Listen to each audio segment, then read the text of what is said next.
The Clips album just dropped. Love it. My vinyl that I ordered the Friday, it is on the way. I'm mad because it was coming with UPS first and then it got switched over to USPS. So, it's all good. USPS has been good for us when we moved here.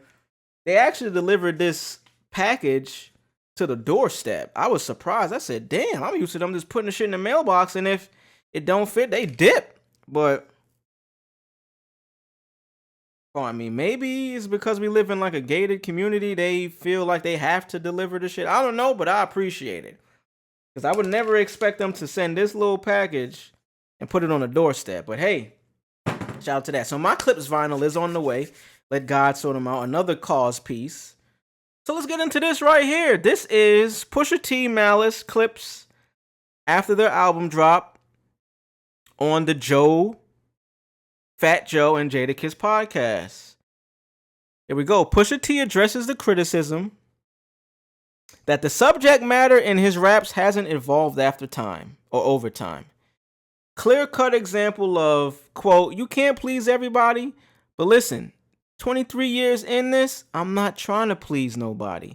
And that is what I needed to learn. And it's a work in progress. You learn it. For me, I started something new, so I had to relearn it because, I learned it before with what I was doing previously. I had to learn it again. So let's get into this. 23 years in, I haven't done anything for 23 years consistently, so that is just another example of me realizing, hey, you stay consistent, you stay the course. You're gonna get people that like what you do and people that don't like what you do. And you know what? That's okay. Let's watch this. Shout out to the chat. Ad break in 5 minutes. Let's go. What is it for you? You know what I liken it to? I liken it to, just having a, first of all, rap has always come from a very real place. You know what I'm saying? So it's like for real rap, for people that can rap and it comes from a very real place.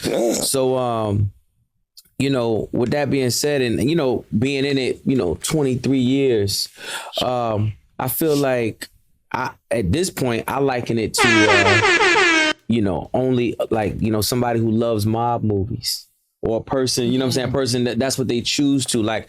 I don't watch horror. I watch A&E. It's scarier. I believe it. You know what I'm saying? So it's like I liken. Let's stop right there and let's go back and just revisit what he just said right there. I'm gonna play it one more time and I'm gonna comment. Or a person, you know what I'm saying? A person that's what they choose to like. That's what they choose to. You know what I'm saying? That's something that I had to learn. I want to say the hard way because I didn't have to learn like based off of something negative that happened, but people are choosing in every situation to view whatever it is that you're doing, what you're selling, the products they like, the clothes they wear. It's a conscious choice. It may be inspired or what's the other word I'm looking for? You might be inspired because you've seen somebody else wear it who you appreciate and you support and you love them. So you want to, wear the same thing. They might be into the same thing they're into.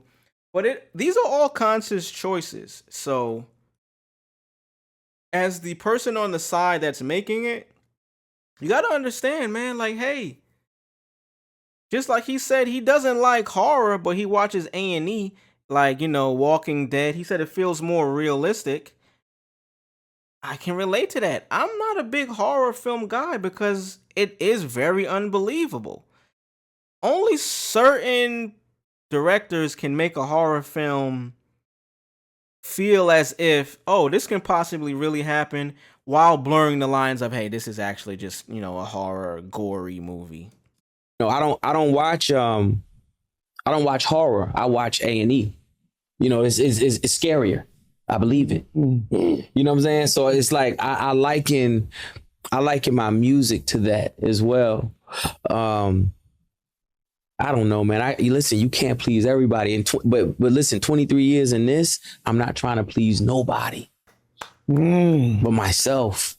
Like that's what I care about. Like, I know that my taste, my ear, and what it is that I want to hear. That resonates with a certain type of person. That's the type of person I want to talk to. That's the person I like. Person, you know what I'm saying? I know the person who says that, like who says like, oh, you know, he talked that heavy this and that. Like, man, I'm sure I don't even gel with you anyway. We don't even like you. I know I don't like you. I'm positive I don't like you. We don't like you. Like you're not even my type of dude. You not, man. So I just, I take it with a grain of salt, but more importantly, I know who my fan is. I don't even call them fans. I call them family. I know who my family is. Like, I know who I'm talking to. Perfect way to end that video. Ad break in a minute for anyone that's not subscribed. That's the perfect and clear-cut way to say that, man. Hey, I'm not doing this for people that are not my supporters because we probably wouldn't even relate. So why am I trying to win you over if we wouldn't even be able to have a regular convo? Fuck the art. Fuck what I'm doing. I probably wouldn't even be able to connect with you on a regular basis talking about goddamn the weather or grass or, hey, yo, I like chicken tartare. You know what I'm saying? Like, if we can't relate on that, it's tough to relate on anything of substance like the arts or, you know what I mean, your positions and point of views on certain, I don't know, politics or parenting skills. You know what I'm saying? It logically doesn't make sense. So I just appreciate them being in the game as long as they have to put that out there because they are, as big as they are a niche rap group. Ad break right here if you guys just realized it. But the Clips are a very niche rap group, you know what I'm saying? Like, you would have to have known them from years ago to still be following them now. You had to know about the Pharrell and the Neptunes with Chad Hugo. You had to know about Malice finding God and changing his name to No Malice, and Pusha T being out here on his own, signing the Good Music as a solo artist. For the first time ever, he's a solo artist. So imagine maneuvering through an industry full of sharks with your older brother, and then he says, hey man, the life is catching up to me. I don't want to do this no more. I need a break. He finds God. Now you ain't find God shit. You still want to do the shits. You still want to get to the shits. I still want to get to the shits. And now, as a grown man, it's up to you. Hey, I'm no longer the Clips. I'm just Pusha T now. I'm my solo artist. Going through that now, you know what I'm saying? Going through the beef with Drake. You have to have known all of this to even be familiar with these guys as a rap group, which, all of that to say, they're not getting mainstream media coverage until now because, they're icons and legends in the game, so they are deserve that. And they have people that are their peers like Jada, like Joe, who are going to put them on their platforms. Joe Budden, you know what I mean? But back then, early 2000s, mid 2000s, this shit was completely different. Podcasts were strictly audio only. There was no video. There were no rappers doing it except for Joe Budden, to keep it a buck. And his shit wasn't even video back then. It was probably maybe a little video, mostly audio.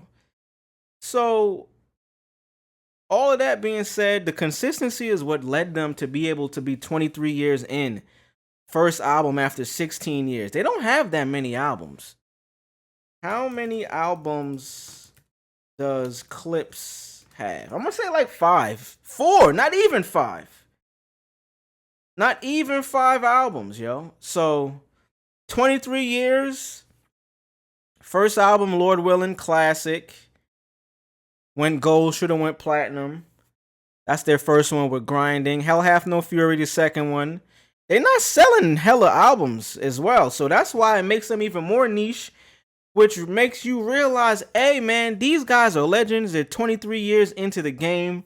They didn't sell the most records, but you know what? They're still superstars to who they're superstars to.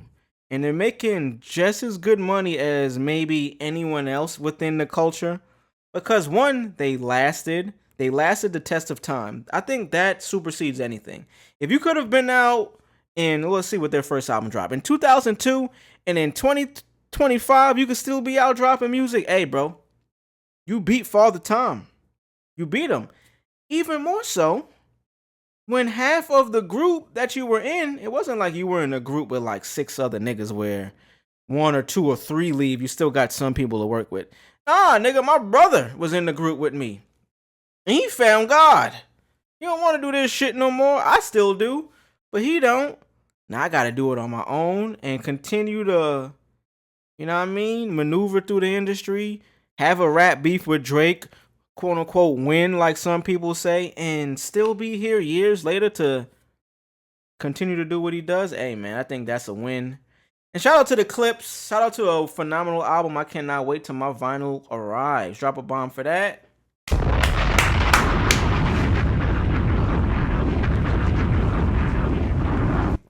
Drop a bomb for that.